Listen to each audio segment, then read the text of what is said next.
Welcome to Untapped, Knowledge for College, presented by the College Knowledge Foundation. Join us as we untap the world of college admissions, financial aid, and student life through collective wisdom and engaging conversations. Welcome to another episode of Untapped Knowledge for College. I'm your host, Donovan Lindsay, founder of the College Knowledge Foundation. And today I'm joined by Braden Markovich, who is entering his second year of college and who is someone I had the pleasure of helping through his college journey. I have Braden joining me today to talk a little bit about his college search. So, Braden, how you doing today? I'm doing great, Donovan. How are you doing today?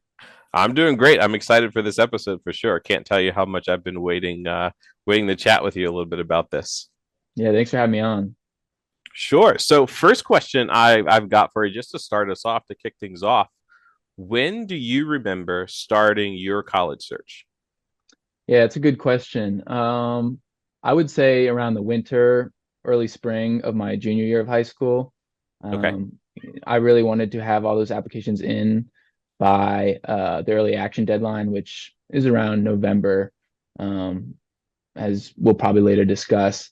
And so, in order to fulfill that, get it in before that deadline, we began looking earlier on during the winter and spring months of my junior year.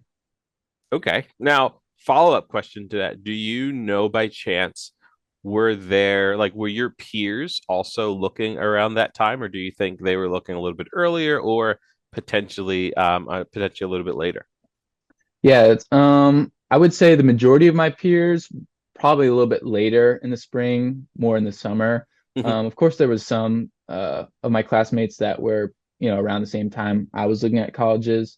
But I feel like I was definitely in the minority, starting that early. Okay, good. I'm always Yeah. curious from my point of view, and I'm helping students with that journey, wherever they are in that journey, about how early do they start looking. But of course, I always say the earlier the better. It's never really too early because it Mhm. begins to alleviate some of your stress the earlier you begin to look and get your I's crossed or I's dotted and your T's crossed, as you begin to narrow down that search. Yeah, I mean, the uncertainty, the more certain you can become about all the colleges and the processes, the better. So, Sure. No, you should. yeah. That's gold right there. So when you were when you begin to search for colleges, when did you actually start to visit colleges? And then about how many schools do you remember actually going to their campus and doing a visit? Yeah.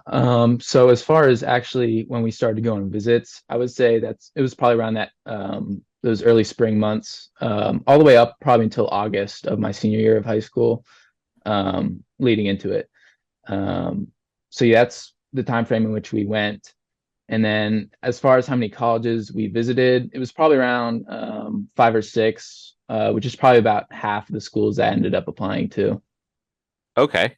So did you visiting influence the colleges that you applied to? Like, were there any, let's say, that you visited that you thought you wanted to apply to that you were like, yeah, no, like this isn't for me? Oh, yes, for sure. You know, a huge positive of doing these visits while, like in the spring, while students are still there. Sure. You can walk in on classrooms, lectures, and just get the overall vibe, if you want to say it like that, of Hmm. the overall university, the faculty, the students, which, you're not getting if you're in the summer and it's just pretty, dead. And so, yeah, there was definitely some schools in which, we arrived there during those spring months when it was, you know, just, how it usually is Hmm. during the school year. And, I was like, I don't know if I could see myself here. Well, on the contrary, I was like, oh yeah, I could definitely see myself, being here. I'm glad you brought up that point because as a student, I gave campus tours when I was a student. I worked with the admissions office. And then for 5.5 years, I worked in admissions offices where I actually would plan campus visits and train tour guides. So I would always tell prospective students and their families, the best thing that you can do is visit. Like, I can't explain it. And I can't put it into words, but it's like you have a sixth sense. Whereas when you're walking around the college campus for maybe 10, 15 minutes at most, you already will have that feeling of, yes, this is a good spot for me, or no, we can probably start the car. Like I know this isn't, I know this isn't going to be a good fit for me. So I'm so glad you brought that up. Yeah, and even more so if you already confident in the major or general area in which you want to major in at a university. I remember I'm a computer science student, so Hmm. and I was already confident at the time that that was what I was going to do. And so we actually visited the specific, engineering buildings. We met with some of the faculty just to gain some more, just gain more information about the school, the program, and the university as a whole.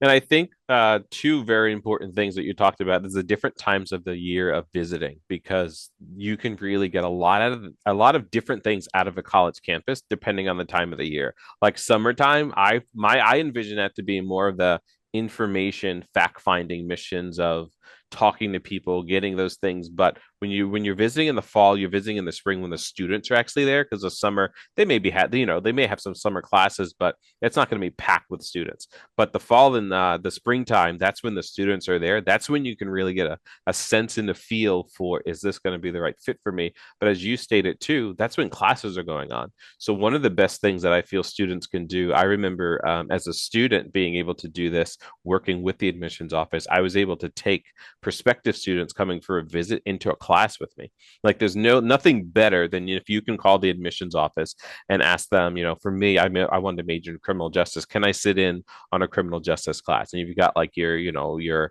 almost like a mentor on the side of you, like, hey, sit next to me. I'll kind of show you, walk you through my day.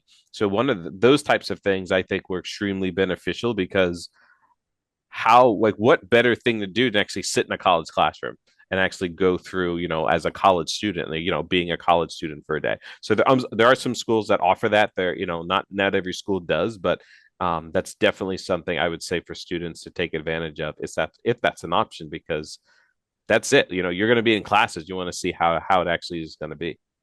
Yeah, and we even got the special opportunity when we went to Penn State to actually, go into one of these classrooms and, I got to ask questions to some of the students in there, and that's so valuable. You're not Hmm. getting that anywhere else, about the true student experience at a university. So, That's awesome. So yeah. when you were, going through different campus visits and things, are there any specific things that you can remember that kind of stood out to you?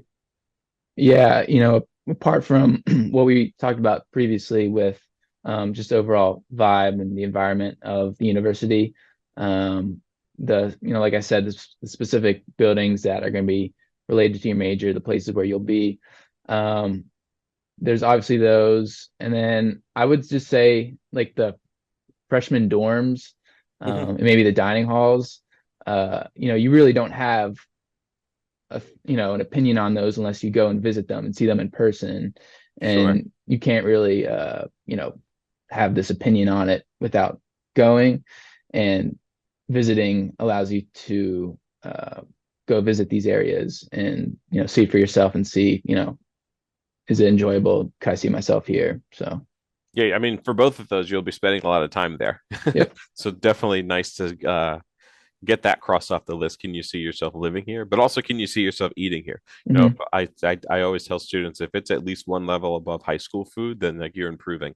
When you're on a college campus, eating in the dining hall or something like that. Yeah, yeah, for sure. So looking back at when you actually begin to apply, when do you feel like you actually begin to submit your college applications? And then when do you feel that was kind of you were done submitting your college applications? Yeah, so it's sort of a funny story. So Common App, they reset all your data and applications on August 1st of like every year. They do this clean wipe. And so I remember I actually got to work on some of my applications before August 1st, not knowing that they would do this, and then it all disappeared. Uh, So it was before August 1st. But as far as having them all in and starting them, that was like like I said, August, September, October, all with the goal in mind of having them in by November, that early action deadline. sure. Yeah. So, Did when deciding early action, did you know exactly what early action was? Um, Not necessarily. You know, early decision is the other option that people often get confused with early action. Sure. You know, early decision, the main difference is early decision is binding, early action is not binding. Meaning if you go early decision on a school, and you get accepted to that school, you have to go there. No ifs, ands, or buts. Like that's that. Hmm. While early action, you can apply to a bunch of different schools of early action. And then if you get in, you can go there if you want, but you're not bound to it. Yeah, more so. I always tell students early action more so gives yourself a peace of mind. Hmm. Usually you're gonna get notified around or right before the new year is when a lot of schools will begin to let you know. So Hmm. by then, at least, if you've potentially been waitlisted or you get a decision, yes or no, before then. So yeah, those differences very good. They're definitely very good for students to know. Yeah, early action. I mean, I recommend it for any student that is applying to college. I have a story. So Case Western Reserve was in my top two of Uh-huh. my colleges, my whole process. And so as you can tell, I really wanted to go there. And so I applied early action. I got waitlisted during early action, but then I could apply again during regular decision, and I Hmm. got in then. So Gotcha. that early action route sort of gave me two cracks at the egg to get in. And Hmm. so, yeah. Yeah, lots of options. A lot of students think like just because they received one decision, there's no other options. And I always tell students call the Yeah. admissions office, send an email, let them know what your interests are. They can kind of walk you through what are the ways you can get in because usually there's going to be a way, you just don't know what it is, but there's lots of different things that can happen depending on the decision types like we were just talking about and when you apply and to different programs and things like that. So can't stress enough, like call the admissions offices, and or email. I would get calls and emails from students and parents all the time, and they'd call, we'd be on the phone and they'd be like, yeah, I'm sorry to bother you, and I was like, well, don't be sorry to bother me. Like, if you didn't have questions, I didn't have it. I won't have a job. So Yeah. like I'm here because I'm helping you throughout, your journey of coming here or wanting to apply. So can't stress that part enough. Definitely make sure that you are communicating with the school and asking those questions when you do have those questions. Yeah. So when you look back at maybe some of the more stressful points during your college search, what were some of those more stressful parts? And then how did you overcome some of those stressful parts? Yeah. So I would just say the first is just the overall deadlines for those applications, and just the way getting through that is just, setting hard deadlines and sticking to them. Um, as far as the actual applications themselves, the personal essay, that was a big stressor of mine. Um, you know, that is something I knew that before the process that, your personal essay, that should be something that invokes emotion and should really place the reader into the story, and they should really experience all the emotions that you're describing. And that's not the way that I was writing in school. I never done anything like that. And so that was definitely, it brought me out of my comfort zone. And so, in combating that, we came to you. You had various sessions walking us through, the general format of these essays, some tips and tricks, what admissions personnel, what they look for in these essays, and then, feedback on the essay. Um, so that was the essay that helped me sort of overcome the stress around that. Hmm. And then I would say the last big stressor I had was with the college interview. Yeah. I only did one of these, but uh, I had never, obviously I'd never done a college interview before, so didn't know what to expect uh, from these admissions officers or personnel. And so we also went to you for that. You went over again the general format of these interviews, what they want to hear from you, what they don't want to hear from you, and then just those tips and tricks. Uh, and then we had a couple mock interview Hmm. sessions in which you gave me real-time feedback on my answers, what I can improve on, what I'm doing good on. And, that ultimately prepared me really well for my actual interview. That really authentic environment helped me overcome a lot of the worries and anxiety I had about that interview. Yeah, I appreciate you sharing that because I remember starting college knowledge, there was a very few amount of sessions that we had started with. And then just from talking with people over time, I started to learn what was those huge stresses that students had. And as you said, essays and interviews, like the rest of the stuff, you don't have a problem doing. It's more so you're just filling out stuff. But when it comes to that essay, how do you stand out? So we developed the college essay writing session where students are actually able to sign up for one of our sessions, whether it be in person or something we're going to do virtually, and really kind of guide them through how to prepare, then how to write that essay. But then also an extension to that, I know from not I can't say personal experience myself because I had some people help me with mine, but some students don't have help.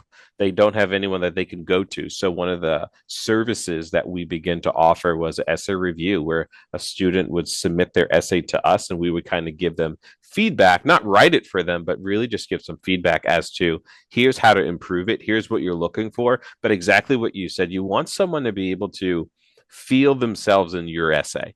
Like if they can close their eyes and actually go through it, and that like if someone else was reading it, they can envision themselves. So that's where those descriptive words come in. And I always tell students, if it's not something that's easy to write about, you probably pick something else, because you can't think about it enough to where it's really that important to you. Like there's other things that are probably going to be a lot more important to you that you could write about with just ease. And then the same thing with college interviewing, developing a college interviewing session to really talk about how to prepare for your college interview, because at the age that many students are when they're applying to college, right, when they're in high school, some of them may have been interviewed for a job, but so many have never gone through an interview, let alone something important as potentially getting into their top one or two schools. And then in addition from that, we did an extension which you took advantage of, and I had a I always love interviewing people, but just going through mock interviews, and like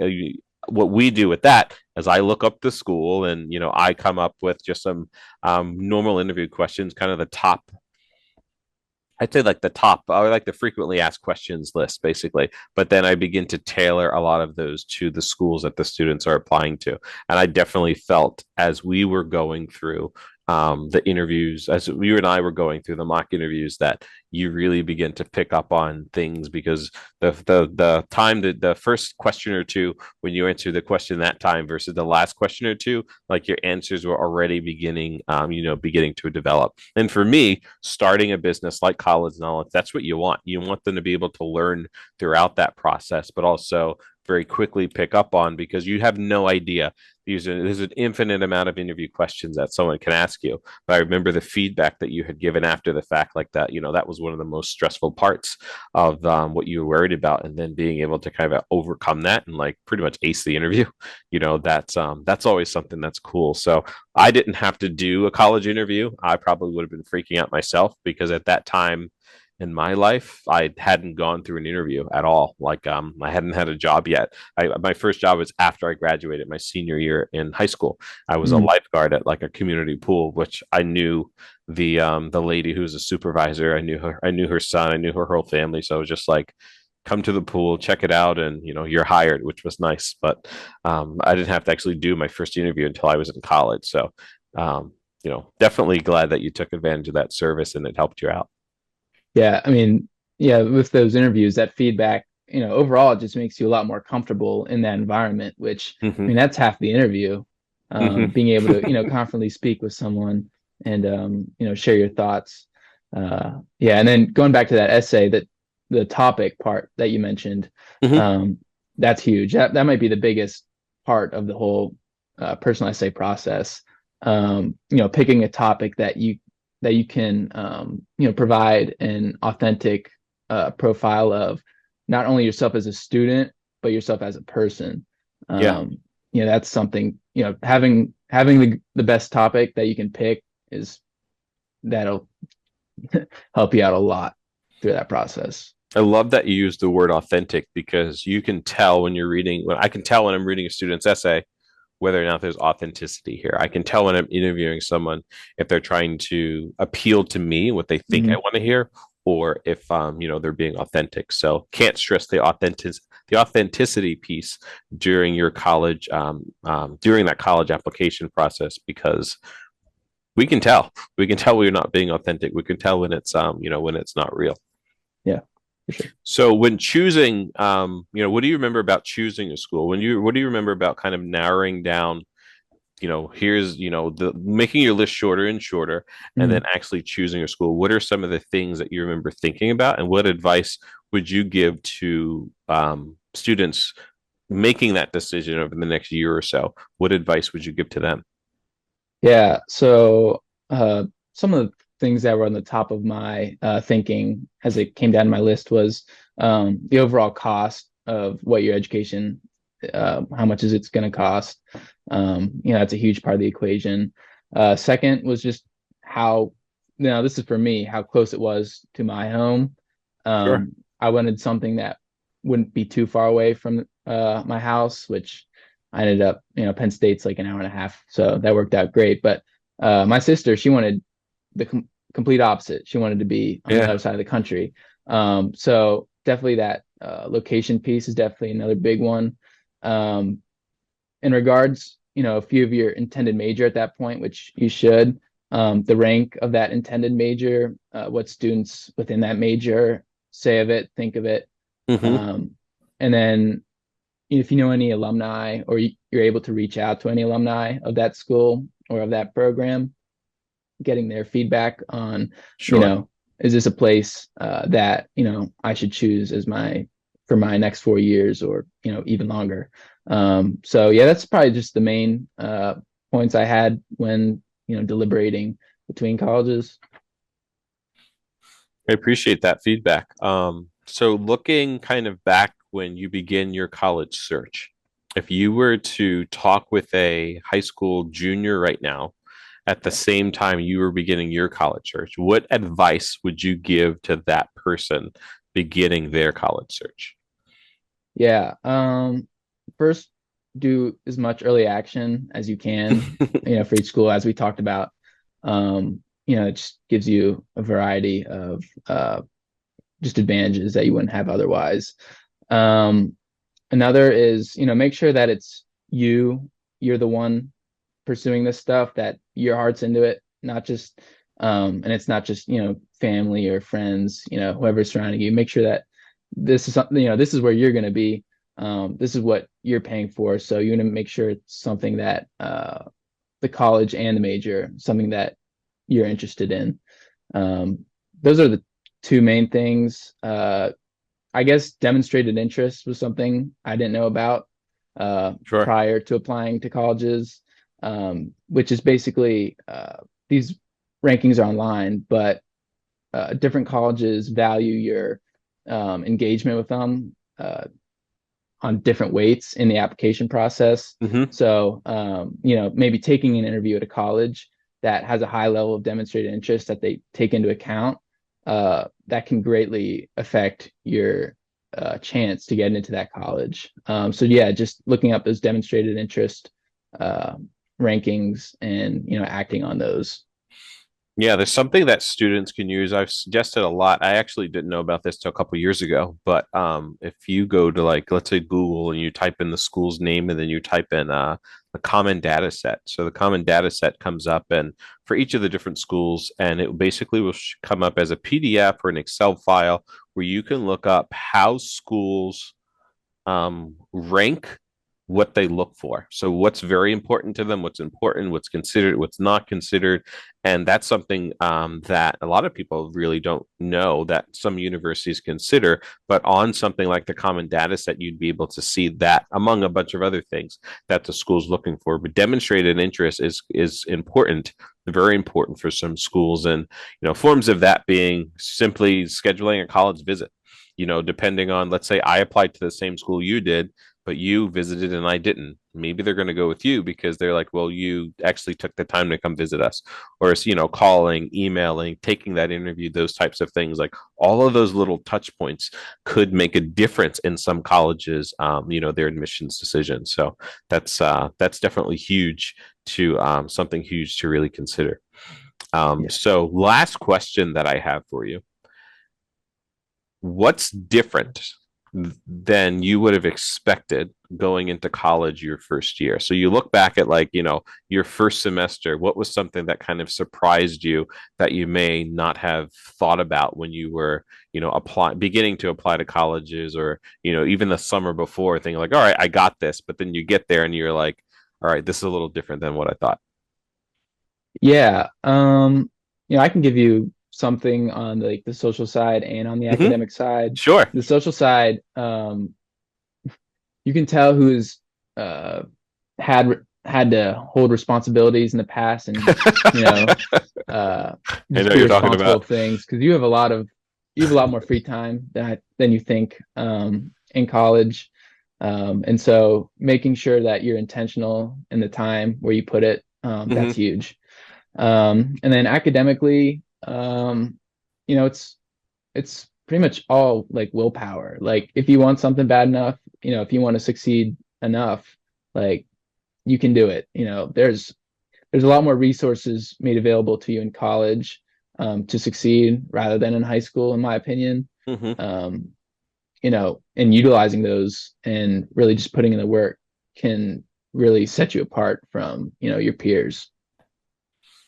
For sure. I had to laugh when you started talking about the responsibility thing, because I knew with some of my friends, I knew with some of my roommates, and I'm like, wow, we were raised a little like totally differently with the levels of responsibility and what you got to do or not, not able to do, and staying out versus not staying out, and like all those types of things. Like I could definitely tell very quickly. And then having worked in admissions too, I could tell very quickly with students that were involved in different clubs that I advised.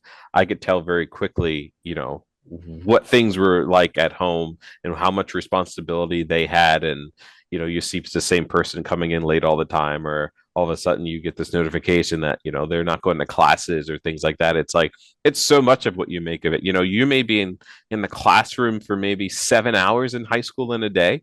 You may be in the classroom for maybe 3 hours at most in a day in college, where there's so much extra time, and that responsibility piece and that willpower and like that drive is huge. You don't realize it until first or second exam, where you're like, oh crap, I failed my first exam or two. I really need to start turning things around. Yeah, and it's clear who's doing the work and who's not. At Penn State, I only can speak on that. I know like about half of the intended engineering majors, like the freshman year, end up switching to something else because it's just something that they weren't expecting, or maybe just aren't willing to do all that. So Sure. Some of those um, tough majors yeah, where you got a lot of math and sciences, you see a lot of people that will switch out of yeah, those majors very, very quickly within that first semester or so. yeah, yeah, Hey, Braden, I appreciate you taking some time to chat. I was excited when we reconnected, and excited that you were willing to come on. I think that your experiences will definitely help some students and potentially some parents that will listen to this about how to prepare a little bit better, and some things to look for. So I appreciate you taking some time to help out with this recording. yeah. It's been a pleasure, Donovan. Thank you for having me on here. And yeah, like I said, to any students or parents listening to this, I hope you found some insightful information from this. Solid. So, hey, I appreciate you again coming and taking some time to do this. Maybe we can do this again. But for all of you listening, that's another episode of Untapped Knowledge for College. And I appreciate so much again, Braden, taking some time and talking a little bit about his college journey. We'll see you next time. Thanks for tuning in to Untapped Knowledge for College. Join us next time as we continue to untap the wisdom and guidance essential for success on your college journey. Follow us on Spotify or click the link in the description below to follow us on other platforms. Visit our website if you're interested in booking a session.